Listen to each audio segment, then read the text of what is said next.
સુરત મનપા સંચાલિત સ્મીમેર હોસ્પિટલમાં ગંભીર રોગો સામે માતૃત્વની જીત. મહાશિવરાત્રીના દિવસે સ્મીમેર હોસ્પિટલની અદ્ભુત સફળતા મળી હતી. ગોળાદરામાં રહેતા રીનાબેન જયેશભાઈ ઝીંઝાડા તારીખ 2/1/2025ના રોજ સ્મીમેર હોસ્પિટલ ખાતે 6 માસના ગર્ભ સાથે દાખલ કરવામાં આવ્યા હતા.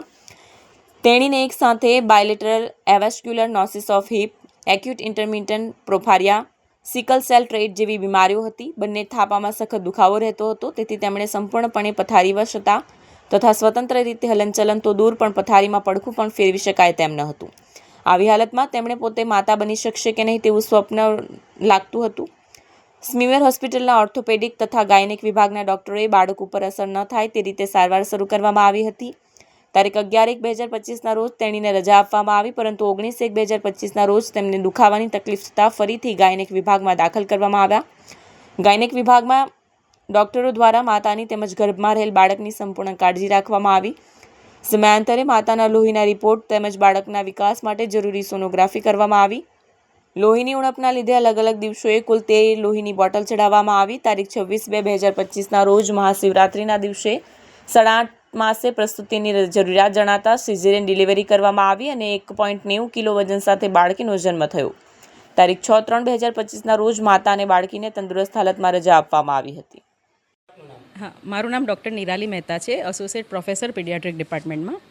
મહાશિવરાત્રિના દિવસે આ મધરનું ઇમરજન્સી સીઝર કરેલું. ગાયનેક તરફથી અમને એવી હિસ્ટ્રી મળેલી કે mother is a known case of acute intermittent porphyria. એની સાથે મધર સિકલ સેલ ટ્રેટ હતી, એનું બ્લડ ગ્રુપ RH નેગેટિવ હતું, તેમજ ઘણી બધી તકલીફો મમ્મીને હતી. ડિલિવરી વખતે સીઝર પછી અમને 1.9 kgની ફિમેલ બાળકી રિસીવ થયેલી. બચ્ચું જન્મ વખતે એકદમ નોર્મલ હતું, છતાં વજન ઓછું હતું, એટલા માટે અમે એને NICUમાં દાખલ કરેલું. NICUમાં અમારી ડૉક્ટર અને ટીમોએ એને સંપૂર્ણ દેખરેખ રાખેલી. બચ્ચાને પહેલાં 2 દિવસ માતાનું ધાવણ નળીથી આપેલું, જેને એક્સપ્રેસ બ્રેસ્ટ મિલ્ક કહેવાય. ત્યારબાદ ત્રીજા દિવસથી બચ્ચાને બ્રેસ્ટ ફીડિંગ પર લીધેલું હતું. માતાને અમે સંપૂર્ણપણે જાણકારી આપેલી હતી કે કેવી રીતે બ્રેસ્ટ ફીડિંગ કરાવવાનું, અને બાળક સારી રીતે લેતું થયું. બાળકના બધા રિપોર્ટ નોર્મલ હતા અને અમે એને સારી રીતે ડિસ્ચાર્જ કરી રહેલા છે. મારું નામ જયેશભાઈ ભોજાભાઈ ઝીંઝાડા, જે મારી પત્ની છે, તે પ્રેગ્નન્સીના 3જા મંથથી એને ગોળાનો દુખાવો રહેતો હતો, જે સંપૂર્ણપણે બેડ પર સૂતેલી આરામ પર જ તે ઊભી નહોતી શકતી, ચાલી નહોતી શકતી. બધી હોસ્પિટલમાં ફર્યા પણ સારું જ નહોતું થયું. જ્યારે 3 જાન્યુઆરીથી આ સ્મીમેરમાં લાવ્યા મનીષાબેનનો કોન્ટેક્ટ કરીને. ત્યાર પછી શિવરાત્રિની ડિલિવરી થઈ, સિઝેરિયન કર્યું. ત્યારથી બાળકને અને માતા બંને તંદુરસ્ત છે, અત્યારે ચાલી શકે છે, બેઠી શકે છે, બધું સ્વસ્થ. આભાર વ્યક્ત કરું મનીષાબેનનો, ડૉક્ટર બધાનો. મારું નામ ડૉક્ટર જીતેશ મફતલાલ શાહ છે. હું સ્મીમેર હોસ્પિટલમાં ગાયનેક વિભાગમાં પ્રોફેસર તરીકે સેવા બજાવું છું. રીનાબેન જયેશભાઈ ઝીંઝાડા, રહેવાસી ગોળાદરા, તેણીને 3 માસનો ગર્ભ હતો ત્યારથી બંને પગમાં થાપામાં એવાસ્ક્યુલર નેક્રોસિસ ઓફ હિપ થયેલ હતું, જેમાં લોહીના ગોળાને થાપાના ગોળાને લોહી ન મળી શકવાને કારણે સુકાઈ ગયેલા હતા, જેને કારણે દર્દી સંપૂર્ણ પ્રેગ્નન્સી દરમિયાન પથારીવશ હતું. સાથે સાથે તેમને એક્યુટ ઇન્ટરમિટન્ટ પોરફાયરિયા તેમજ સિકલ સેલ ટ્રેટને કારણે લોહીમાં હિમોગ્લોબિનની ઉણપ રહેલી હતી. તારીખ 3 જાન્યુઆરી 2025ના રોજ દર્દીને સ્મીમેર હોસ્પિટલ ખાતે દાખલ કરવામાં આવેલ, ત્યારે તેણીને 6 માસનો ગર્ભ હતો.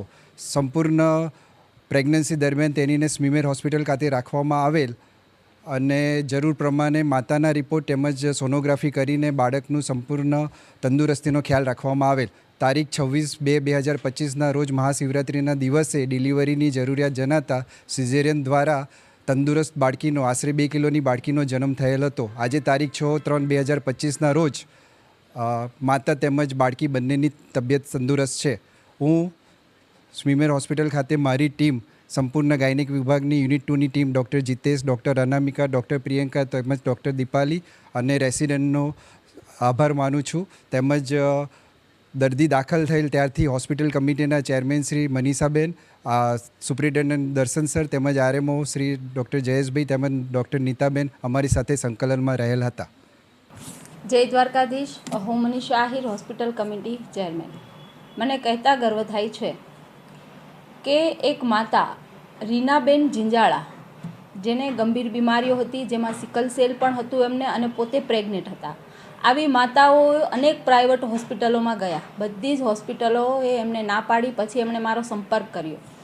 એટલે મેં કહ્યું કે બેન, કંઈ પણ વિચાર્યા વગર અમારી સ્મીમેર હોસ્પિટલમાં આવી જાઓ, ત્યાં બધી જ તમારી વ્યવસ્થા સાથે સારવાર અને તમે અને તમારી બાળકી પણ સુરક્ષિત રહેશે. આ વાત માની અને તેઓ સ્મીમેર હોસ્પિટલમાં આવ્યા અને સ્મીમેર હોસ્પિટલની અંદર છેલ્લા 2.5 મહિનાથી અમારી ડૉક્ટર ટીમ, જેમાં ડૉક્ટર જીતેશ શાહ, ડૉક્ટર પ્રભાવ તિજોરીવાલા, ડૉક્ટર નિરાલીજી, ડૉક્ટર ભાવનાબેન અને અમારી RMO team, doctor Jayeshbhai, doctor Nita madam અને અમારી સમગ્ર હોસ્પિટલ ટીમે આ માતાની એટલી સરસ કેર લીધી, કાળજી લીધી, કાઉન્સિલિંગ કર્યું અને 2.5 મહિનાની ખૂબ સુંદર સારવાર બાદ આખરે આ માતાની મહાશિવરાત્રિના દિવસે ખૂબ સુંદર બાળકીનો જન્મ થયો, જે પણ તંદુરસ્ત હતી.